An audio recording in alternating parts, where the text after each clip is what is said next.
রহিমপুর নামক একটি গ্রাম ছিল। ওই গ্রামে একটি পরিবার বাস করত। পরিবারটি ছিল অনেকটাই গরিব। তাদের কোনো জমি জমা ছিল না। তারা পরিবারে 3 জন বাস করত। তাদের একটি মাত্র সন্তান ছিল, তার নাম হলো রাজু। রাজুর বাবার নাম ছিল করিম, আর রাজুর মায়ের নাম ছিল সাহেরা। একদিন রাজুর মা বলল, তুমি কতদিন আর এভাবে ঘরে বসে থাকবা? ঘরে তো খাবার ফুরিয়ে এলো। কি করব আমি? আমাদের তো কোনো জমি জমাও নেই যে চাষ করে আমাদের খাবার উপার্জন করব। তাহলে তুমি মোড়লের কাছে যাও না, সে একটি জমি ধার দেয় কিনা। তাহলে কাল সকালে আমি মোড়লের কাছে যেয়ে দেখি একটা জমি ধার দেয় কিনা। সে পরের দিন মোড়লের বাড়ি যাওয়ার জন্য রওনা দেয়। করিম অবশেষে মোড়লের বাড়ি পৌঁছে যায়। মোড়লের ডাকতে থাকে, মোড়ল মশাই, একটু বাইরে আসেন। আরে করিম যে, এত সকালে ডাকছো কেন করিম? মোড়ল মশাই, আপনি তো জানেনই আমার কোনো জমি জমা নেই। আমার বাড়ি খাবারও সেরকম নেই। আপনি যদি আমাকে একটি জমি দিয়ে সাহায্য করতেন তাহলে খুবই ভালো হতো। আমি তোমাকে একটি জমি দিয়ে সাহায্য করতে পারি, তবে একটা শর্ত আছে। কি শর্ত মোড়ল মশাই? আমি আপনার সব শর্ত পূরণ করার চেষ্টা করব।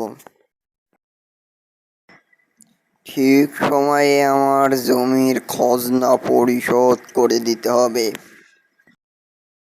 ঠিক আছে মোড়ল মশাই, আজ আমি গেলাম মোড়ল মশাই। মোড়ল কাছ থেকে ফিরে এসে তার বউকে সব কিছু খুলে বলে। তাহলে কালকে সকালে তুমি উঠে জমি চাষ করতে যেও। ঠিক আছে।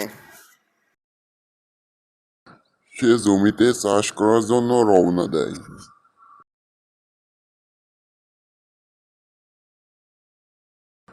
করিম কিছুক্ষণ পরে জমিতে পৌঁছে যায়।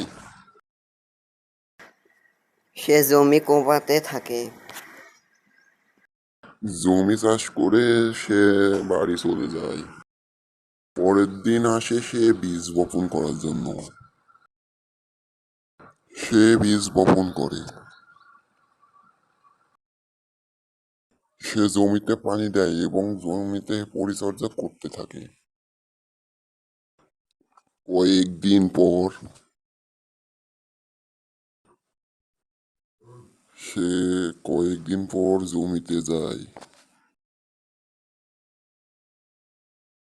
জমিতে যে করিম বলে, অনেক সুন্দর ভুট্টা চারা হয়েছে, যে ভালো করে যত্ন করতে হবে আমার এই জমিতে। করিম জমিতে প্রতিনিয়ত যত্ন নিতে থাকে। কয়েকদিন পর সে জমিতে যেয়ে দেখে, বা জমিতে অনেক সুন্দর ফসল হয়েছে। ফসলটি তোলার মতন হয়েছে, কালকে ফসল তুলতে হবে। করিমদের গ্রামে সাবু নামে এক চোর ঘোরাফেরা করত। একদিন সাবু নামে ওই চোরটি রহিমের জমিতে যাওয়ার পথে ঘোরাফেরা করছিল। ঘুরতে ঘুরতে করিমের জমির পাশে চলে যায়। তখন সে বলে, করিমের যে অনেক সুন্দর ভুট্টা হয়েছে, আমি আজ রাতে এটা চুরি করে নিয়ে যাব। হাবু তখন করিমের সকল ফসল নিয়ে চলে যায়। পরের দিন সকালে সকালে জমিতে যেয়ে দেখে কোনো ফসল নেই জমিতে। কে রাতে এসে সব ফসল চুরি করে নিয়ে গেছে। তখন সে বলে, হে আল্লাহ, আমার এত বড় ক্ষতি করলো কে? আমি মোড়লের খাজনা দিব কি করে এবার? আমি পরিবারের জন্য খাবার কোথায় পাবো? আমাকে কে এত বড় ক্ষতি করলো? কবির ভাবতে ভাবতে বাগানে চলে আসে। সে গাছের গোড়ায় বসে বলে,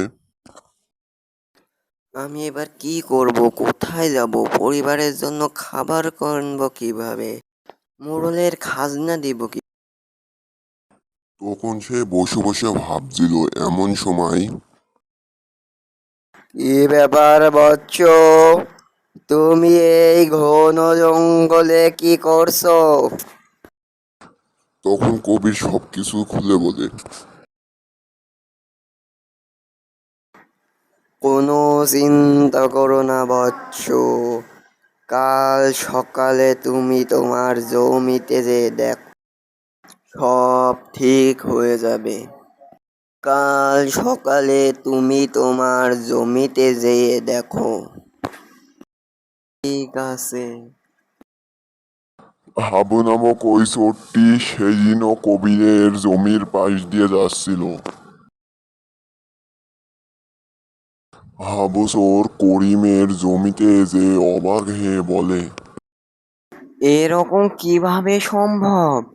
আমি তো কালকে কবিরের জমি থেকে ভুট্টা চুরি করে নিয়ে গেলাম। এত বড় বড় ভুট্টা আজ রাতে আবার চুরি করব। সে এই বলে রাতে চুরি করতে আসে।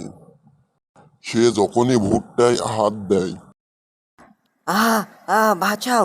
কেউ কি আছো? আমাকে একটু বাঁচাও! সে ওখানে ছটফট করতে করতে মারা যায়। তান্ত্রিকের কথা মতন সে সকালে তার জমিতে যায়। কবির জমিতে যেয়ে বলে, এত বড় বড় ভুট্টা আমার জমিতে কিভাবে সম্ভব? আর ইয়ে কে? এ তো সেই আমাদের হাবু চোর। তাহলে আমার ভুট্টা এই চুরি করছিল? সাধু বাবার জন্য এ মনে হয় মারা গিয়েছে। তাড়াতাড়ি যে গ্রামবাসীকে জানাতে হবে। এইসব সবই তান্ত্রিক মশাইয়ের জন্য হয়েছে। ধন্যবাদ তান্ত্রিক মশাইকে। তো বন্ধুরা, আমরা কি বুঝলাম? লোভে পাপ, পাপে মৃত্যু। ভিডিওটি ভালো লাগলে একটা লাইক, একটা সাবস্ক্রাইব ও একটি কমেন্ট করে যাবেন।